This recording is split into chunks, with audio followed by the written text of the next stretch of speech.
오늘 본문에 보면 신의 법을 알지 못한 자의 몫이라고 하는 제목입니다. 교회가 세워지고 이제 영상이 되어지다 보니까 숙지하지 못하고 또 프로그램 운영 체제가 이렇게 서로 연결되어야 되었는데 이런 부분이 오늘 이렇게 첫 시간이다 보니까 또 여러 가지로 꼬임이 있고 그러네요.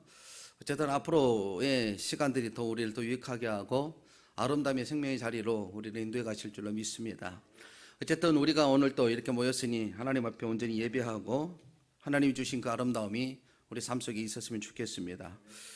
하나님 우리를 사랑하십니다. 사랑의 자리에 있음을 믿음으로 고백했으면 좋겠고요.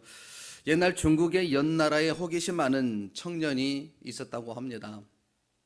중국의 연나라라고 하는 것에 호기심 많은 청년이 있었는데 이 청년이 여행 중에 조나라의 수도인 한단에 오게 되어졌는데요. 그 한단 안에 들어와서 보니까 다른 고장과는 달리 그의 눈에 띄는 것이 하나 있었는데 그곳 사람들이 아주 특별한 걸음걸이가 있었는데요. 마치 춤을 추는 듯한 그 걸음이 모든 사람들에게 그 걸음걸이가 있다는 것을 보게 됩니다. 그래서 이 호기심이 많은 청년이 자기도 한번 그렇게 걸어보겠다라고 작정을 하죠. 그래서 며칠 동안 그곳에 머물면서 그 사람들의 걸음걸이를 배워보려고 노력을 합니다. 여관 하나를 잡아놓고 아침 밥 먹으면 온종일 시장이든 어디든 돌아다니면서 그 걸음걸이를 따라 흉내를 내며 삶을 사는 것이죠. 그러던 어느 날 자기 고향이었던 청년의 고향이었던 그 고향에서 도적대가 들어서 마을 사람들을 모조리 죽이고 재물을 탈취해갔다는 소식을 듣습니다. 그래서 청년은 급히 자기 고향으로 돌아가서 돌아가기 위하여 짐을 꾸렸는데 이게 어찌된 일입니까? 서둘러 보따리를 싸고 여관에 나서는데 이상하게 걸음이 제대로 걸어지지 않는 겁니다. 몸이 자꾸 꼬이고 넘어지고 하도 발에 걸려서 잘 내딛지도 못하는 상황이 되고 만 것입니다. 왜 그랬을까요? 청년은 그것 사람들의 걸음걸이만 배우려고 그 걸음걸이 하다 보니까 자기 몸에 배이지 않고 익숙하지 못하는 걸음이 되어서 급한 일이 나타나니까 서로 꼬인 겁니다. 방금 전에 영상을 만들려고 다 스탠바이를 해놨지만 또 다시 어떤 부분이 꼬여서 제가 막 허둥지둥 하는 것처럼 그래서 11기 하를 11기 상으로 쳐가지고 여러분에게 올려준 것처럼 이렇게 허둥지둥하게 해서 일이 꼬여지게 되더라는 것이죠. 무엇을 얘기하고자 하냐면 무엇인가의 본질적인 변화가 되지 않고 그저 모양만 흉내 내려고 하다가 그만 이도저도 못하는 그런 상황이 이 청년이 되고 말았다라는 겁니다. 여러분 경쾌한 걸음이나 춤을 추는 듯한 발걸음은 내 내면에서부터 시작되어야 겉으로 표현되는 것입니다. 내가 아무리 즐거움을 입으로 표현을 하려고 해봐도 내 내면에서 즐거움이 없는데 어찌 얼굴에 그 즐거움이 표현이 되겠습니까? 여러분 얼굴에 즐거움의 주름살이 되어지길 원하면 항상 내 안에 즐거움이 머물러야 되는 겁니다. 그렇죠? 억지로 웃는다고 해가지고 그 주름이 되지 않지 않습니까?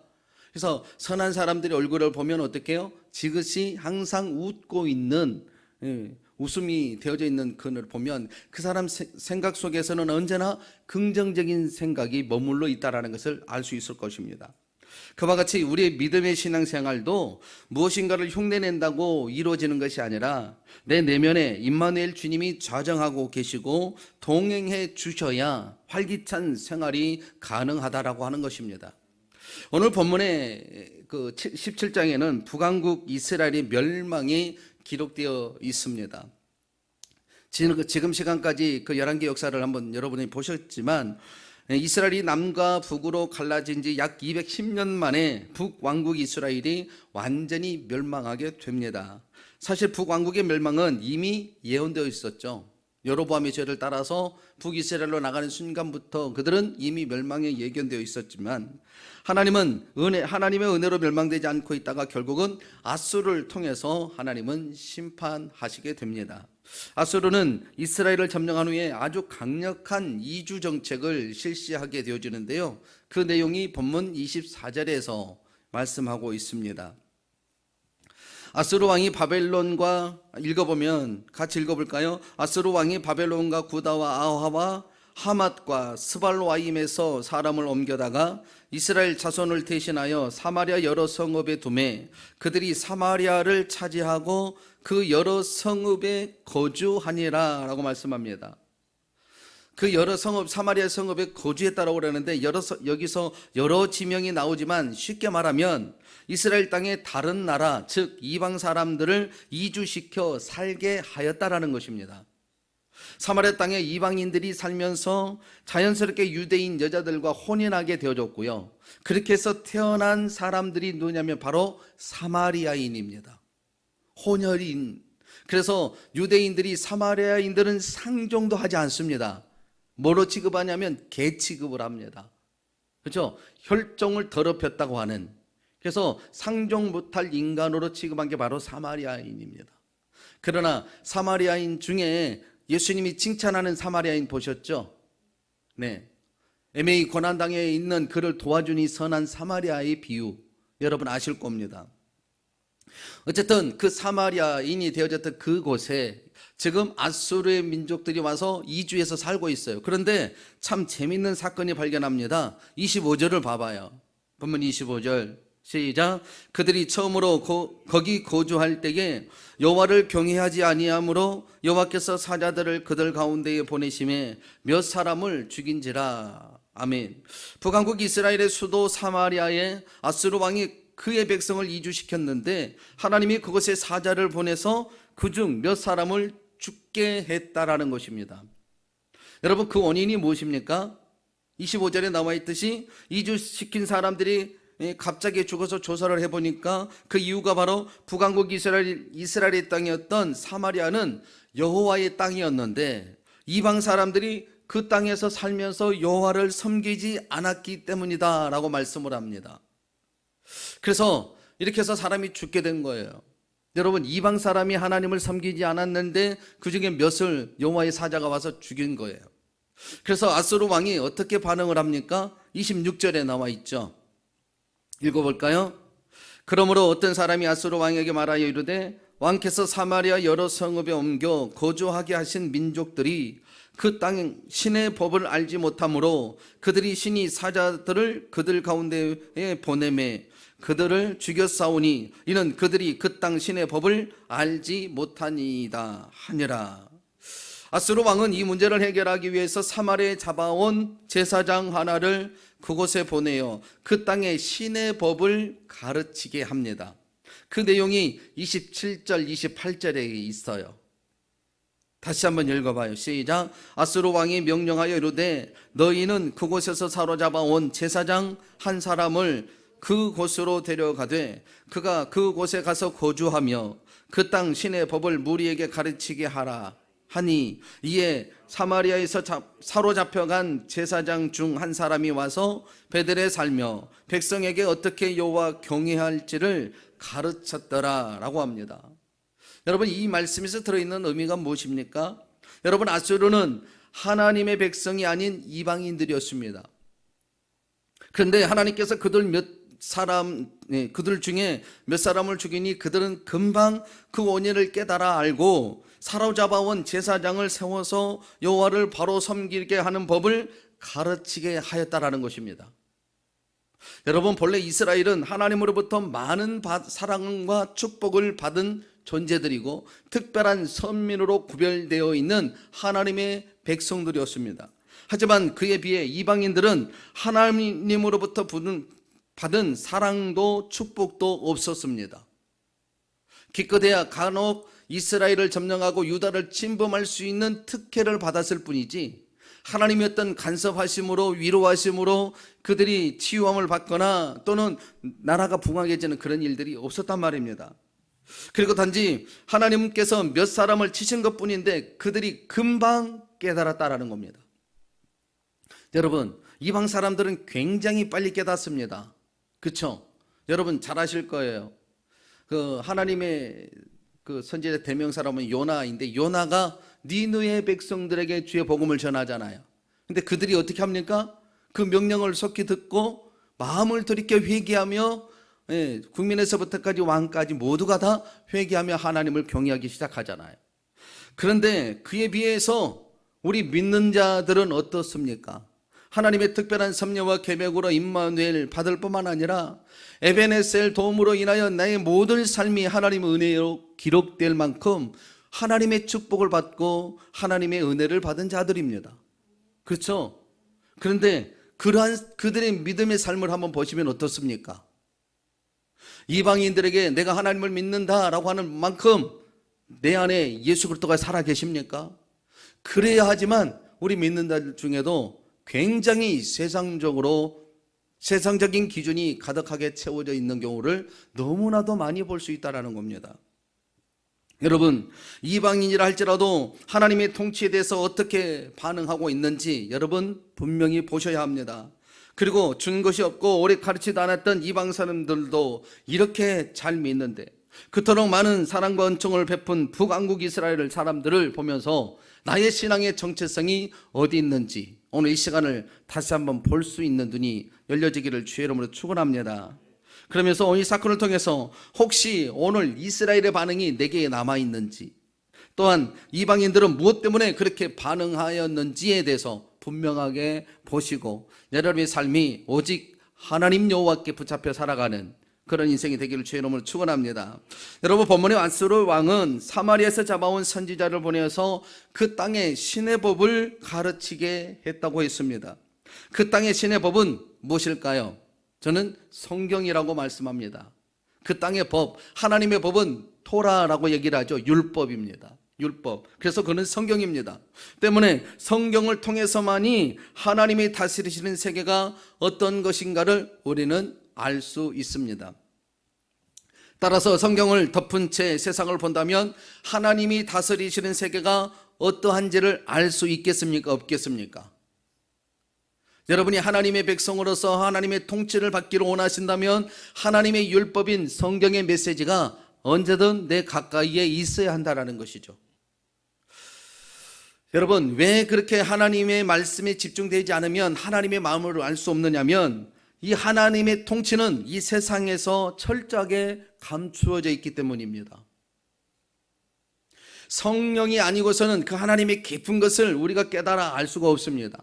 그래서 날마다 하나님의 말씀을 묵상할 때에 성령님을 의지하여서 그 말씀 안에 들어있는 의미가 깨달아지기를 원하고, 그래서 내가 내 삶이 하나님의 온전한 통치 속에서 주님의 주권을 인정하는 그런 믿음이 바로 하나님이 기뻐하시는 믿음이라는 겁니다. 그러면 한번 봅시다. 사도 바울이 고린도전서 2장 7절에서 그 하나님의 비밀을 감춰졌는데 누구에게나 허락되어졌는지에 대해서 설명하고 있는데 볼게요. 고린도전서 2장 7절 말씀입니다. 고린도전서 2장 7절 읽어볼게요. 시작. 오직 은밀한 가운데 있는 하나님의 지혜를 말하는 것으로서 곧 감추어졌던 것인데 하나님이 우리의 영광을 위하여 만세전에 미리 정하신 것이라. 아멘. 그렇죠. 하나님의 통치에 따른 영광이 미리 정해진 자들에게 주어지고 있다는 것이 성경에 기록되어 있었지만 그것이 감추어졌다는 것입니다.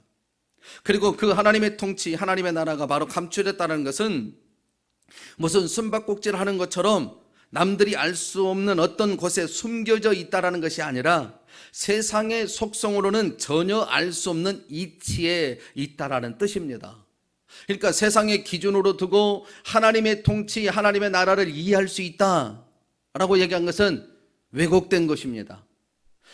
내가 세상의 기준으로는 하나님의 통치하시는 하나님의 나라의 속성을 알 수가 없습니다.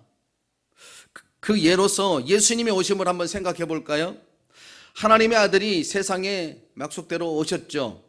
그런데 사람들은 이 하나님의 아들이 이 세상에 오시면 어떻게 오실 것으로 생각하고 있었습니까? 하늘에서 천군 천사가 나팔을 불고 영광되고 화려한 모습으로 오실 것이라고 대부분 생각했어요. 왜요? 그분은 신이시니까. 그죠? 신의 존재로 정말 모든 세계가 두려워 떨 만큼 위대함으로 오실 것으로 상상했습니다. 그러나 제 하나님의 위위이신 예수님이 어떻게 오셨습니까?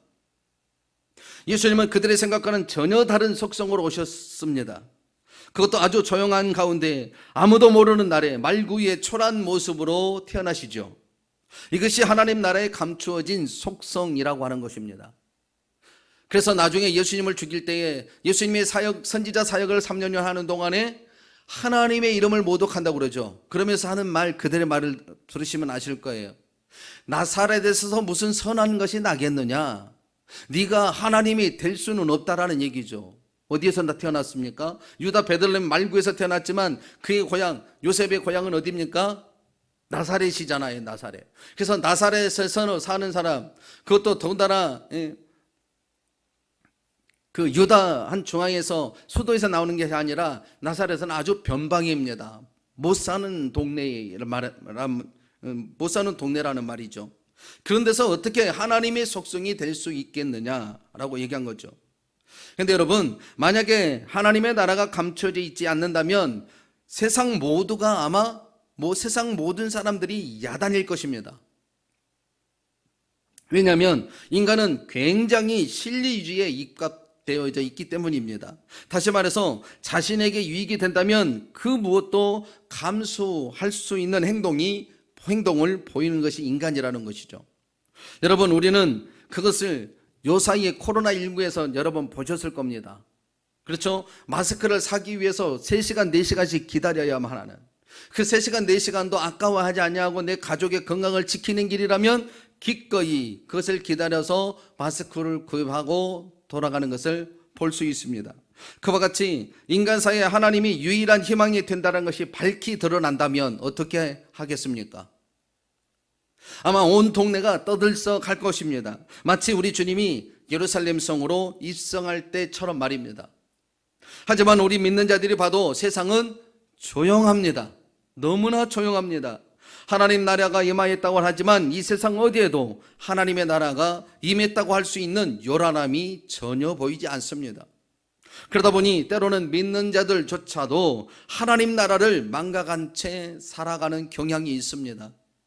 자신이 어떤 나라 백성인지, 어떤 권세가 주어졌는지 그것을 잃어버린 채 세상의 삶에 익숙해져 살아간다라는 것입니다. 아니, 하나님의 통치를 인정하려고 하지 않습니다. 그래서 할 수만 있다면 자기 힘으로 무엇이든지 모으고 채우려고 합니다.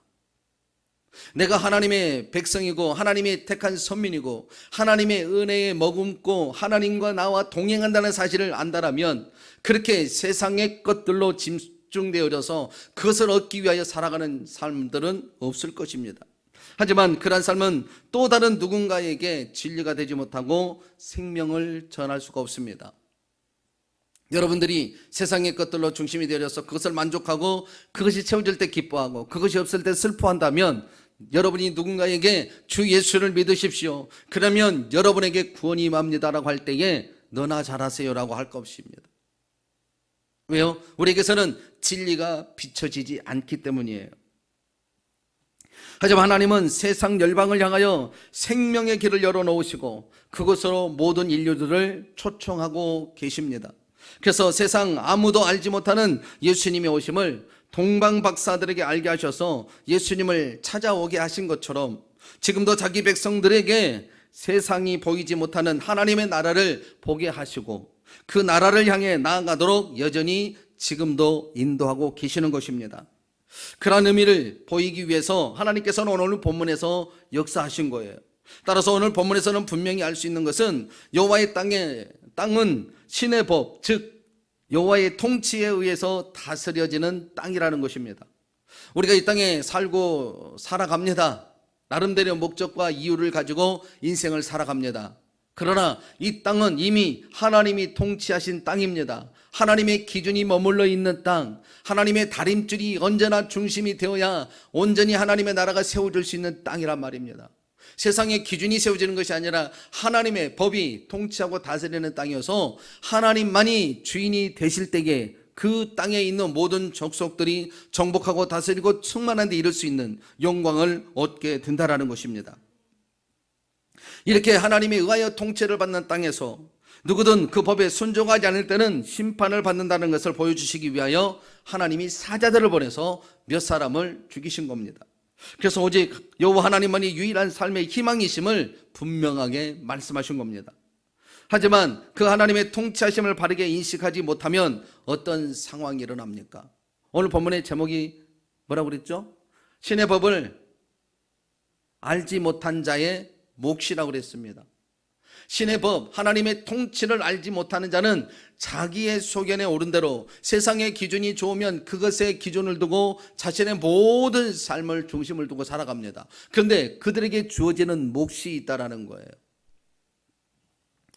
하나님의 통치하심을 바르게 인식하지 못하면 우리가 세상의 기준들이 우리 안에 머물러 있는데 그의 몫이 나타납니다. 본문의 아스루 왕은 하나님의 통치하심이 너무나 무서웠습니다. 그렇잖아요. 몇몇 사람들을 그곳에 이주를 시켰는데 그 사람을 몇 사람을 죽여버렸어요. 그 하나님의 통치하심이 너무나 무서웠어요. 그래서 단지 살기 위해서 할 수 없이 제사장을 보내서 신의 법을 배우게 한 것입니다. 사실 우리 하나님은 사랑의 하나님이시잖아요. 생명의 하나님이시잖아요. 그죠? 율법으로 치리하시고 심판하신 하나님이 아니시잖아요. 우리를 정죄하고 그 궁지에다 몰아넣고 얼마나 힘들게 하면서 우리를 통치하려고 하시는 분이 아니시잖아요. 우리를 위하여 기꺼이 독생자 예수 그리스도도 우리에게 대신하여 생명의 값을 주신 분이 우리 하나님이십니다. 그러므로 그는 우리를 통치한 목적이 아니시라는 거예요. 우리에게 생명을 얻되 더 풍성히 얻게 하시기 위한 것이 하나님의 나라의 통치법입니다. 그런데 오늘 본문의 아수르 왕은 그 하나님의 통치법, 그 하나님의 은혜의 법을 알 수가 없었던 것이죠. 단지 하나님이 사자를 보내서 몇 사람을 죽게 하는 그것이 너무나 무서웠던 것입니다. 그래서 살기 위하여 제사장을 보내어 신의 법을 알도록 하게 만든 겁니다. 하지만 이방 사람들은 자기들의 신을 버리지 못했던 것입니다.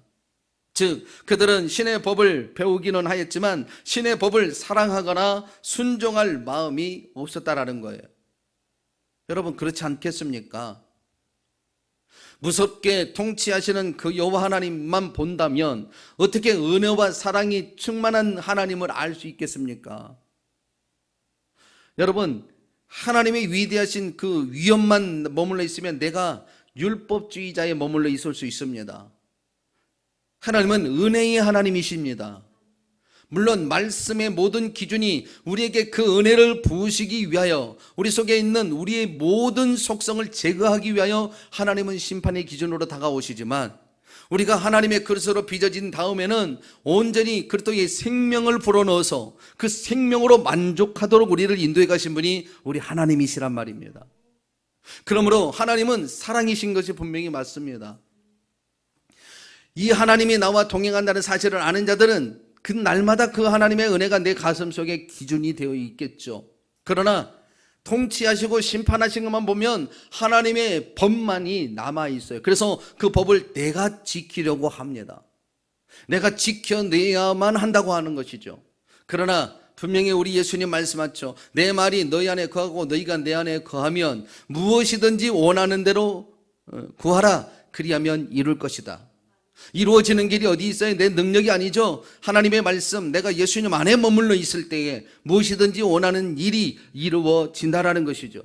그러므로 우리의 모든 삶의 중심은 예수 그리스도가 되어지는 것이 바로 하나님의 법이었었어요. 하지만 이방 사람들은 우선 사람이 죽어나가는 입장에서 그 은혜의 하나님을 알 수 있는 길이 없었습니다. 그래서 다만 신의 법을 배우지 않으면 또다시 죽음의 사자가 찾아와서 죽을 수 있다는 것 때문에 자신들을 위해, 자신들이 살기 위해 신의 법을 배우게 된 것뿐입니다. 그래서 그들은 자신들이 지금까지 도와주고 우리를 힘든 곳에서 살 수 있게 해줬다고 하는 것을 버릴 수가 없었던 것입니다. 따라서 그 행동은 단순히 소나기만 피해가자고 하는 심산과 다를 바가 없습니다. 바로 이것이 신의 법을 마음에 두거나 사랑함이 없이 단지 자신을 위해 법을 배우며 자신을 위해 신을 섬기려고 하는 현대 신앙인들과의 다를 바가 없다라는 것입니다. 그 은혜의 하나님을 내 마음의 영원한 구주로 생각하기보다 무서워서 하나님 앞에 나와 예배하는, 우리는 아니지만 그런 이들이 얼마나 많습니까? 혹시 진노가 임할까봐, 저주가 임할까봐 그것이 무서워서 하나님 앞에 나와서 몸으로 모습만 드리는 경우가 얼마나 많습니까? 그러므로 오늘 우리는 혹여나 내 신앙생활에 소나기만 피하려고 하는 그런 모습이 있는지 먼저 살펴야 합니다. 하나님을 의지하는 그러한 행위가 되어서는 주님이 기뻐하지 않는다는 것까지 기억하셔야 합니다. 여러분, 그렇지 않습니까? 우리 하나님은 당신의 백성들을 살리시기 위하여서 하나밖에 없는 독생자조차도 아끼지 아니하시고 저와 여러분의 인생을 바꾸셨습니다. 그렇다면 하나님께서 원하시는 법이 무엇일까요? 그것은 바로 이스라엘을 애굽에서 인도하여 내신 여호와 하나님을 잊지 않는 것입니다.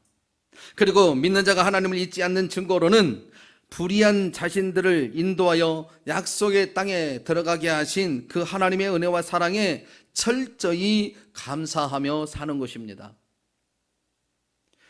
하나님을 잊지 않는다. 그것은 바로 하나님의 인도하심을 받아서 오늘의 내가 살아가게 되어졌음을 인식하고 그 하나님을 찬양과 예배로서 감사 표현을, 사랑을 고백하는 것. 그게 바로 우리에게 찾고자 하시는 하나님의 법이에요. 그런데 오늘 아수르에 있는 백성들이 이 일을 하지 않는 것입니다. 그렇습니다. 성도는 예수 그리스도에 의해서 죄에서 건짐을 받은 사람들입니다. 때문에 예수님이 흘리신 피가 자신을 죄와 사망에서 벗어나게 했음을 믿고 감사하는 사람이 되어야 한다는 겁니다. 즉 영적인 출애굽을 경험한 사람들입니다. 그래서 감사하며 그분의 통치를 인정하며 살아야 합니다. 하지만 안타깝게도 성도가 사망에서 벗어나게 하신 주님의 은혜를 잊은 채 그저 육신의 필요만 끝만 채우기를 원합니다. 그리고 주일에 한번 나와서 예배를 드리는 것이 신앙생활의 전부가 되는 이들이 얼마나 많은지 모릅니다. 한번 예배 드렸다 이 횟수를 얘기하는 게 아니라 일상생활에서는 내가 내 편리대로만 삶을 삽니다.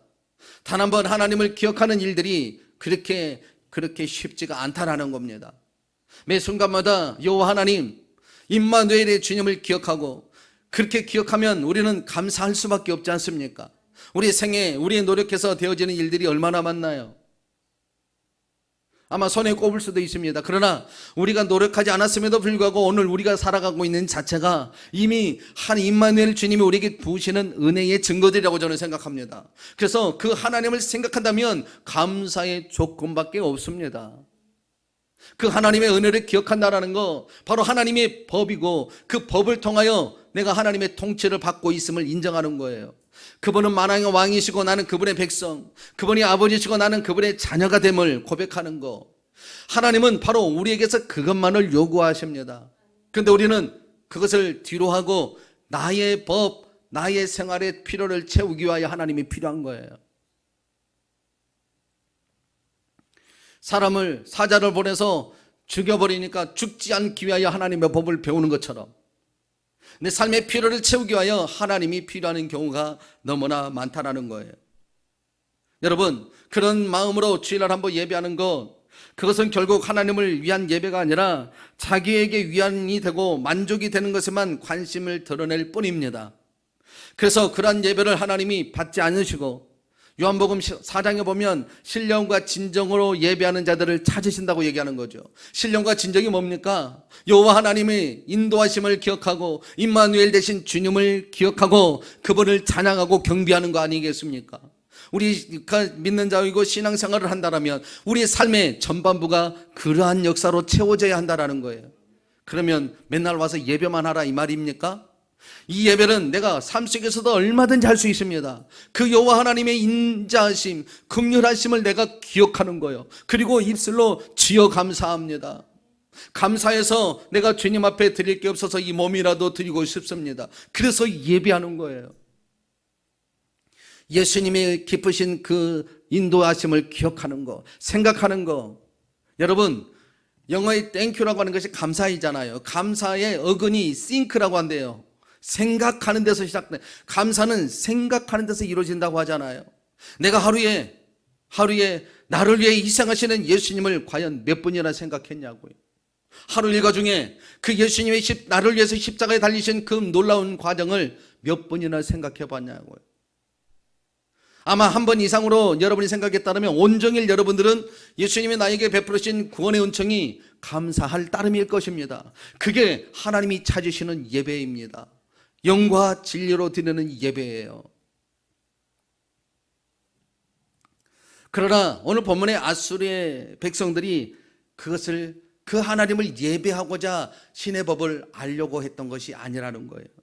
그러므로 이 행동에는 큰 영적인 의미가 담겨 있는데, 그것은 주님이 베푸신 은혜를 알지 못하고 오직 내 열심으로 사나 죽으나 주의 것으로 살고자 하면 주님이 기뻐하시지 않는다라는 것입니다. 사랑하는 성도 여러분, 하나님의 땅은 신의 법이 작용하는 곳입니다. 하나님의 땅에 들어왔으면서도 신의 법에 관심이 없다면 하나님의 통치는 그를 용납할 수가 없습니다. 그리고 그것은 바로 불통으로, 삶의 불통으로 증명이 될 것입니다. 그렇습니다, 여러분. 하나님이 통치하시는 땅에서는 인간의 정성과 열심이 복의 근원이 되지 않습니다. 이것이 바로 하나님의 땅의 법칙입니다. 사랑하는 성도 여러분, 하나님께서 통치하시는 곳에서 하나님의 사랑과 은혜가 우리를 복되도록 인도해 가십니다. 그래서 마태복음 6장 33절의 말씀에 보면 너희는 먼저 그의 나라와 그의 의의를 구하라. 그리하면 이 모든 것을 너희에게 더하시리라. 먼저 그의 나라, 그의 의의. 여러분, 하나님이 의롭게 여기신 분이 누구입니까? 예수님입니다. 왜요? 왜 그럴까요? 하나님이 보내시는 희생의 양이 되어졌기 때문이에요. 당신의 백성들을 살려내는 희생양이 되어주셨기 때문에, 그래서 하나님의 의의 기준이 예수님께 있는 겁니다. 그래서 그 나라와 그의 의의를 구하는 것, 예수님과 집중하고 예수님의 은혜를 내가 생각하고 그분의 은혜 안에 머물러 있기를 내가 모든 삶을 바꿔나가는 삶. 여러분, 그런 사람들은 어떻게 할까요? 이미 이방인에 있는 손에 있는 것보다도 훨씬 귀한 것으로 여겨졌기 때문에 다른 것으로 인하여 기웃거리지 않습니다. 내가 살기 위해 예수님 찾지 않습니다. 살려주심에 감사하여 그분을 예배할 따름이죠. 찬양하고 경배할 따름이죠. 그래서 하나님 땅에서는 사랑과 은혜에 감사할 뿐밖에 없습니다. 감사할 것밖에. 이것이 하나님 통치에 따라 사는 자의 법입니다. 세상에서는 십자가를 말하는 사람들이 많습니다. 그러나 그 십자가에서 놀라우신 하나님의 사랑하심과 은혜를 보면서 그 사랑과 은혜로 감사하고 마음이 채워진 자로 살아가는 사람은 참으로 적습니다. 그러면서도 그저 자신을 위해 또 다른 은혜를 바라보고 살아간다는 것입니다. 그래서 교회를 찾는 경우도 종종 있습니다. 그러다 보니까요, 각 교회들은 세상 사람들에게 하나님의 통치를 따르는 백성으로서가 아니라 그저 위로를 주기 위해 각종 구제 사역을 앞장서고 있다는 겁니다. 여러분, 예전에 선교사님들 선교 사역을 봤을 때도 그렇잖아요. 우리 한국 사람이 어디 선교 나간다고 그러면 어떻게 합니까? 지금까지 목사님들 어떻게 하시던가요? 1년 내내 준비하잖아요. 돈도 준비하고 물질도 물질이 돈인가요? 예. 어떤 모든 필요에 의해서 하다못해 문방구에 있는 모든 물건들을 탈탈 털어가지고 어떻게 해요? 화물비를 먼저 들여가면서 몇 박스씩 먼저 보내잖아요. 그렇죠? 그래가지고 풀어줍니다. 그게 뭐라고요? 위로해줘서 주의 사랑을 알게 해주는 것이라고. 여지껏 그렇게 위로해주면 되는 줄 알았습니다. 그래서 자신의 교회는 이렇듯 선한 사역에 힘쓰고 봉사하고 있다고 홍보하기까지 했습니다. 그런데 제가 처음 우리 몇 번째 제가 중국에 나가서 선교를 할 때, 제가 선교사로 나갔을 때에, 선교사는 아니지만 어찌됐든 그들에게 지하교회에 복음을 전하러 나갔을 때에 저는 두 손에 든 것 아무것도 없었습니다. 오직 하나님의 말씀만 가져와서 예배드리고 그들을 섬겨드렸고 진짜 복음이 무엇인지 설명해 드렸고, 여러분이 예수님과 동행한다고 하는 이 사실이 여러분의 최고의 기쁨이 될 것이다라고 설명해 드렸습니다. 그랬더니 오히려 거기서 사례비를 주더라고요. 중국 돈 2,000위안 정도. 2,000위안이니까요 굉장히 큰 돈입니다. 몇십만 원 정도 됩니다. 1시간 설교에 그렇게 많은 돈을 사례비로 받아온 거예요. 그들이 왜 그렇게 냈을까요? 그들이 바라는 것은 없는 나라, 있는 물건으로 채워주는 게 아니라 예수의 복음이 필요했다라는 거예요. 예수님의 사랑이 여전히 내게 흐르고 있음을 인식시켜준 게 필요했다라는 거예요. 저는 선교비를 들여서가 아니라 오히려 가서 선교하고 사례비를 받아오는 사람이 되어졌어요. 다시는 안 주고 싶어서 그런지 몰라. 다시는 오란 얘기는 없습니다만은 어찌됐든 나는 바리바리 싸가지고 안 갔어요. 왜요? 내게 있는 것은 음과 근은 없지만 나사렛 예수 그리스도의 이름밖에 없어서 그 이름 가지고 가서 선포해 드렸더니 오히려 훨씬 더 좋아하더란 말이죠. 여러분, 그런데 각 교회들은 그거에 중심하지 않고 위로하고 그들을 세워주는 것에 목표로 하고 있습니다. 하지만 그것은요, 어쩜 하나님의 통치보다는 자신의 교회를 홍보하는 것에 가깝습니다. 그 위로를 받았으니 교회를 선택할 때 자신의 섬기는 교회로 오라는 것이죠. 때문에 그 위로는 결국 자신을 위한 목적이라고 할 수밖에 없는 것입니다. 그러다 보니 교회 목사들은 그 사람의 편을 드는 말을 할 수밖에 없습니다. 그러다가 어떤 이유로 교회를 오지 않으면 찾아가서 사정도 하고 또는 어떤 이유를 말하면 그 비유를 맞추기 위해 손이 발이대로 빌기도 합니다. 하지만 그것은 진리가 아니라 교회와 목사들의 욕심입니다. 내 성도 다른 곳에 보내지 않기 위한 욕심입니다. 그리고 그러한 방법이나 행위들은 결국 왜곡된 진리를 전하는 실수가 되고 맙니다. 여러분, 목회자는 복음만 증거해 주면 되지 않습니까? 양들의 비유를 맞추는 설교가 아니라 오늘 하나님이 내게 주셔서 어떤 양들에게 어떤 메시지를 주기를 원하시는지 집중하고 그것이 생명이 되어지도록 기도하고 그래서 담대히 복음을 증거해 줘야 되는 거잖아요. 그래야 잠자는 영혼을 깨울 수 있잖아요. 근데 그들이 비유에 맞춰서 설교를 하고 그들이 혹시 나갈까 봐 무서워서 말을 못하고 있으면 그것은 이미 그 욕심 자체가 교회를 위함이 아니라 자신의 왕국을 위하여서 그 통치, 하나님의 통치를 부인하게 만들어버린 겁니다. 어느 날 교회와 목사가 이런 목적으로 존재하고 있다면 이거야말로 큰 낭패가 아닐 수 없습니다. 교회와 목사는 오직 자신과 공동체를 통하여 하나님의 통치를 양들이 알게 하고 하나님께서 베푸신 사랑과 은혜를 깊이 깨닫게 하는데 목적이 있어야 한다는 겁니다. 그렇지 않으면 그저 축복을 받거나 재앙을 피하려고 하는 요양으로 신앙생활을 하게 만드는 것뿐이 되지 않습니다. 양들에게 있어서 오히려 그것은 조조나 같습니다. 그리고 그것은 백성들로 하여금 왜곡된 생활을 하도록 인도하는 구렁텅이로 많은 이들을 인도해가는 그런 존재가 되고 마는 것입니다. 그런 내용이 오늘 29절에서부터 32절에 해당되는 말씀입니다. 그들은 하나님의 법을 배우면서도 각 민족에 따라 주어진 여러 산당을 세워가며 우상을 섬기고 있습니다.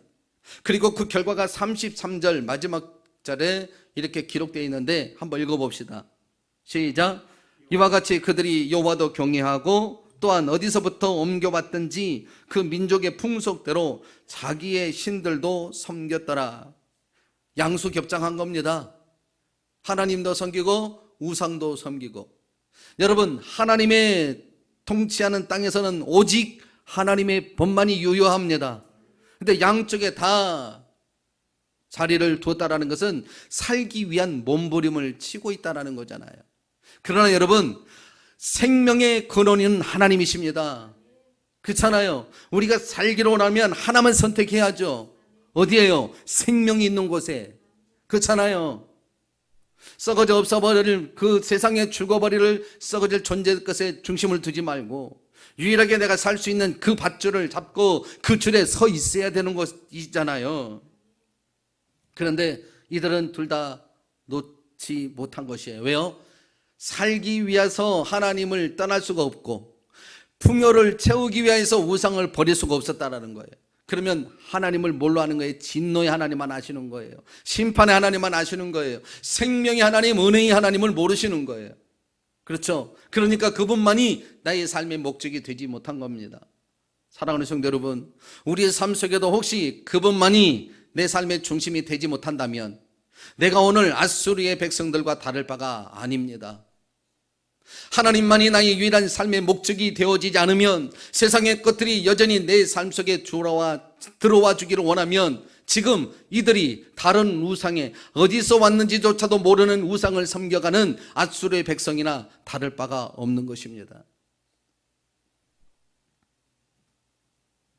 그 참 진리를 모르면 이와 같이 왜곡된 방향으로 갈 수밖에 없다라는 것입니다.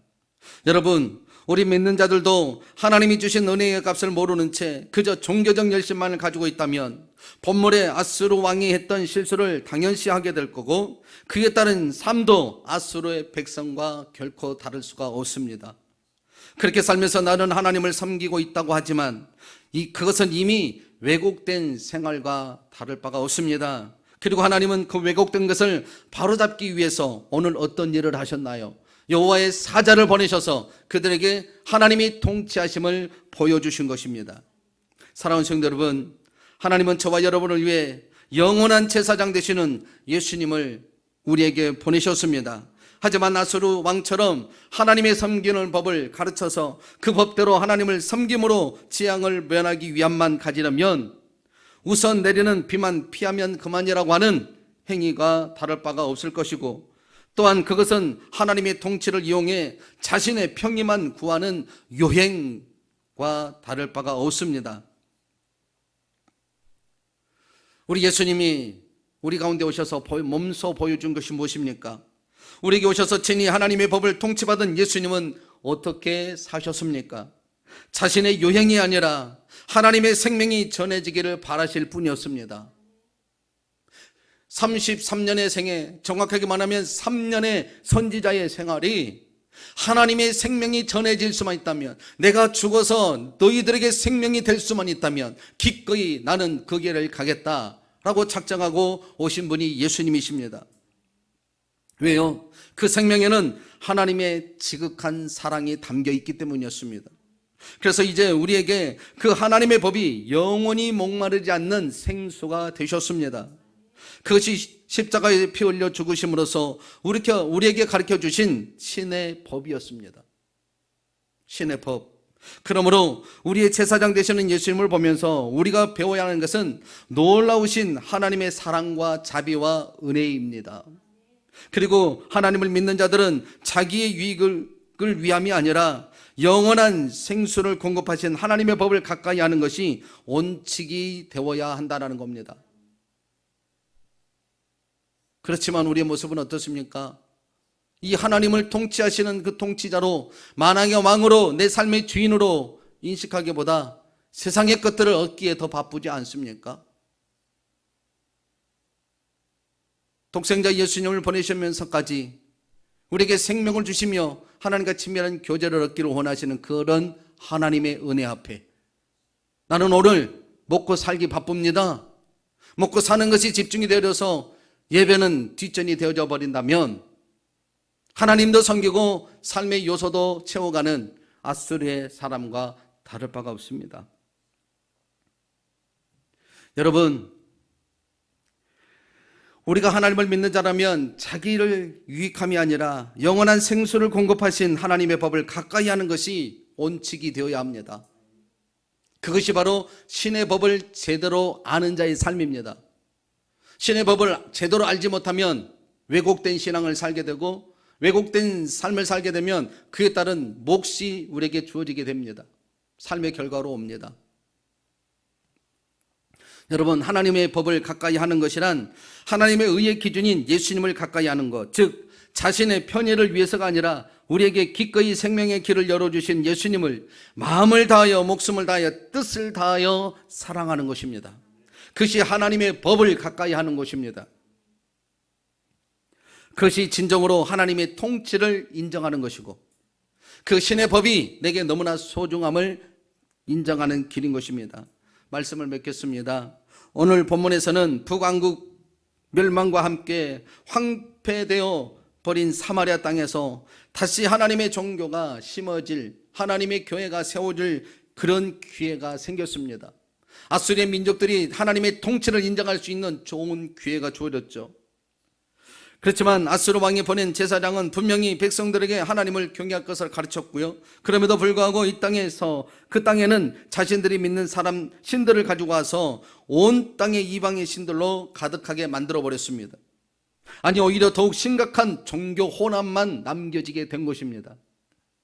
이렇게 된 것은 제사장이 어설픈 은혜를 간직했고 아수르 백성들은 어설픈 왜곡되었던 은혜에서 하나님의 생명을 알 수 없었기 때문이고, 한 나라의 통치자는 하나님이 무서워서 하나님의 법을 따르라고 하는 그런 명제만 남겼기 때문인 것입니다.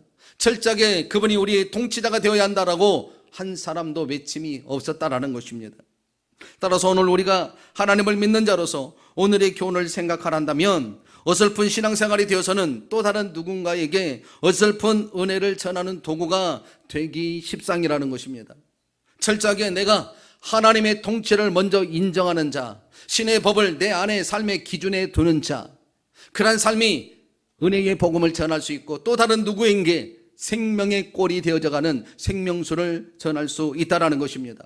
여러분의 남편이 아직까지 핍박을 하고 있습니까? 예수 그리스도를 섬기는 것을 반대합니까?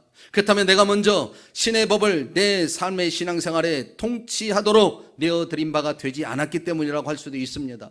오늘부터라도 내 삶에 하나님의 통치를 살려내십시오. 그래서 여러분의 법 안에 은혜의 법이, 생명의 성령의 법이 여러분의 신앙생활을 통하여 흘러가도록 여러분이 먼저 솔선수범하셔야 됩니다. 하나님과의 관계에서 여러분의 생명의 꼴이 넘쳐나야 여러분의 삶을 통하여 또 다른 누군가가 생명의 통치를 받게 된다라는 겁니다. 그저 무서워서 피하려고 하지 마시고 그 안에 있는 하나님의 은혜, 하나님의 사랑을 우리 모든 삶 가운데 온전히 채우고 나누는 그런 삶이 되시라는 겁니다. 그래서 여러분의 삶에 오직 주의 은혜만 증거하는 그런 영광이 있었으면 좋겠습니다.